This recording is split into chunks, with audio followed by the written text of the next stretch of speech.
So I'm showing a few more methods here in terms of making randomized marks for the Something from Nothing project. And so the first thing I'm going to show you here is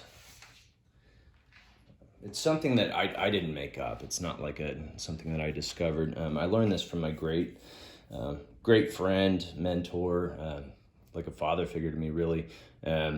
Been my professor for years. I look up to him hugely. But Gordon Sherman showed me this method when I was in grad school. As a printmaking and drawing professor, he'd experimented with this.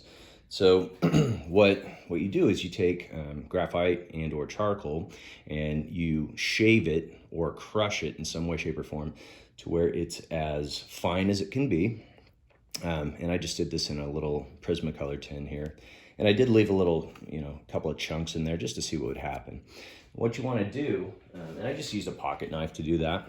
What you want to do is you want to find like a good loose mesh cloth. And so I had this left over.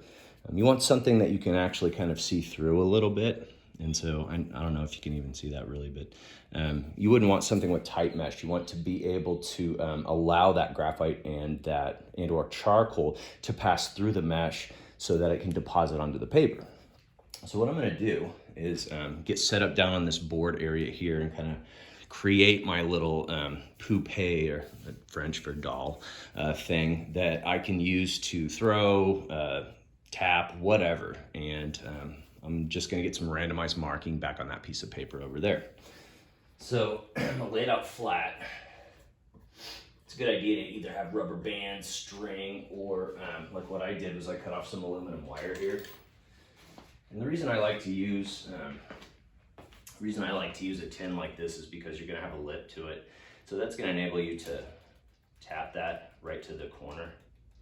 That way you can kind of control it into the spot that you want.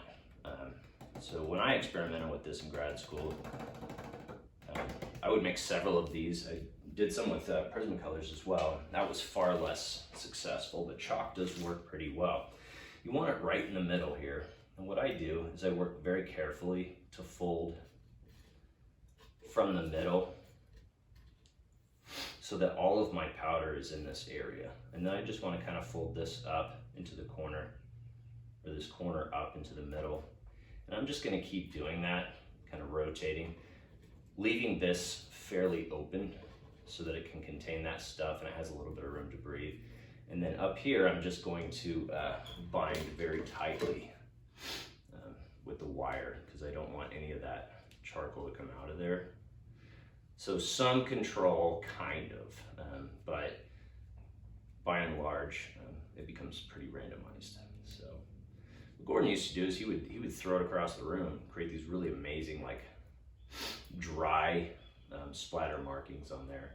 And most of the processes I'm showing you are dry processes because if you were to do things like coffee staining, tea staining, which are really beautiful on your paper, and then try to do that with drying medium, it's going to buckle up your paper as such. And so that would require us to stretch it back out to get it flat. So this is kind of what that's going to look like, a little satchel like this. I'm going to move my tripod just a touch closer here. I'm going to try to focus in there and see what we get out of it. So I'm going to try first to throw. That came out pretty cool. Another angle here. Good for like if you have a lot of aggression too, right? I'm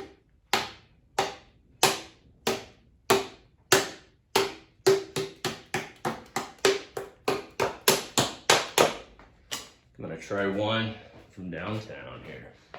Oh, totally missed. One more from a distance, let's see. I'm just about out of charcoal here. Ooh, that was pretty sweet. So I'll go ahead and bring this up here. Probably have charcoal all over my face at this point. Take a look at that. But there's some pretty sweet passages in there that I know I can do something with. And you can combine these methods if you'd like to. This stuff is not going to stay on the paper very well. So you want to be careful as you're drawing with this. So, if you want to mix this with the, prior statement there, if you want to mix this with the Fumato, you're welcome to.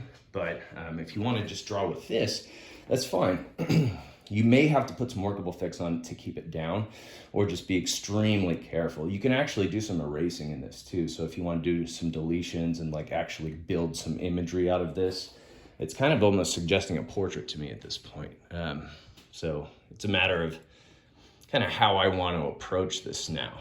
So kind of a cool method there, a la Gordon K. Sherman.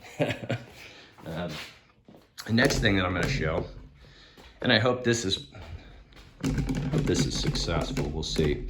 I've done this in the past. It's kind of a variation on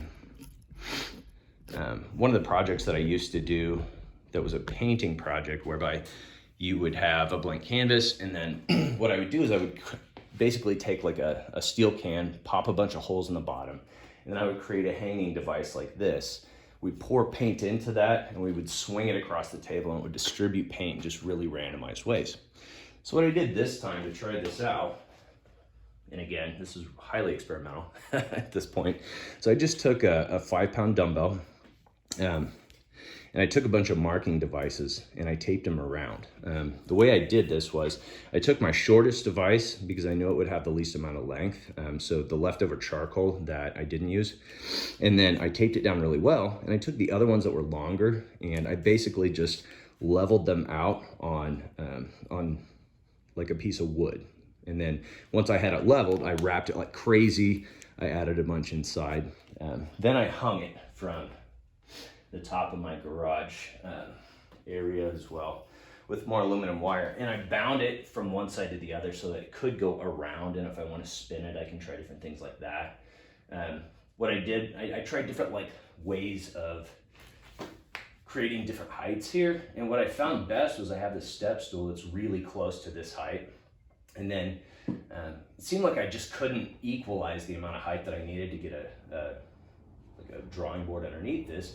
And so I thought, okay, well, what if we try something with a little bit of give to it, you know, so that when those marking devices come across, if they push, they'll push down, and then it can be a little bit more resilient. So we'll see what happens here. I'm not sure how it's going to go, but again, that's kind of how these randomized things are. And what I did was I just took 2 pieces of that paper and put it on a piece of masonite, because I know this is going to swing a lot more than probably just what I would get on a single piece. And so I know it's probably going to hit here and like go off of that, so I'm just going to let that, it looks like I don't quite have enough height on that.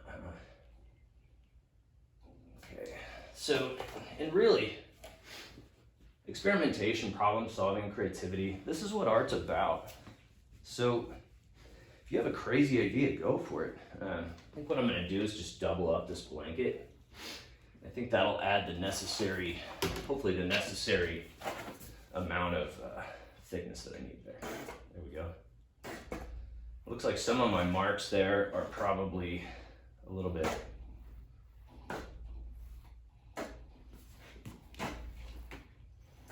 like some of those marking devices are going to be a little bit more, sorry, I'm getting mesmerized by this. Going to be a little bit lower than others, and so you can see that red is pretty low and it's depositing quite a bit. I made sure I didn't have really sharp pencils. I'm going to try different things, like maybe we'll go in a circle now and to see if I can get it to catch my paper in some random ways here.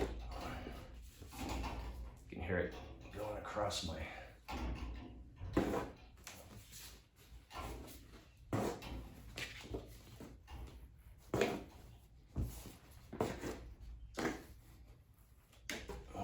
I think what I'm going to do now is maybe just add a little bit more height to that. I'm kind of looking over here to see what I have. I don't know. I don't really have a lot of thin wood. Looks like most of my wood's pretty thick. So perhaps what I need to do then is just double this up again. Get a little bit more thickness on that, since it's wearing down some of the marking devices. Kind of like what was happening earlier when I walked away there and saw it doing the whole spinning. I might try that out again. But if you're going to go for this something from nothing project, I encourage you to try a bunch of stuff, and stuff that I haven't demonstrated too. If you have an idea, go for it. Hopefully this does inspire you as such. There we go. Oh, I broke one of my pencils. That's too much, a little too much there. Okay, so.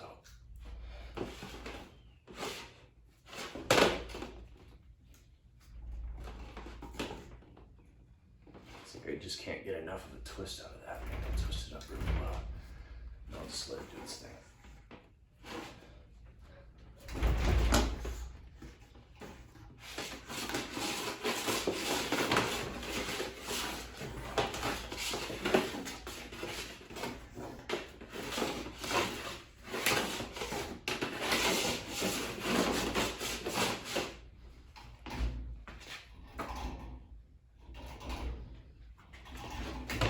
Oh, there it goes. Okay. Well, aluminum wire is not going to hold up really well. Perhaps rope would have been better. But very abstract expressionistic, right? In terms of a lot of the mark making that I have on there. But I've got some random stuff that I can work with. So, give these things a shot if you think, if you think you're up to the experimentation. I see a lot of cool stuff that I can do here, right? So good luck, have fun, experiment.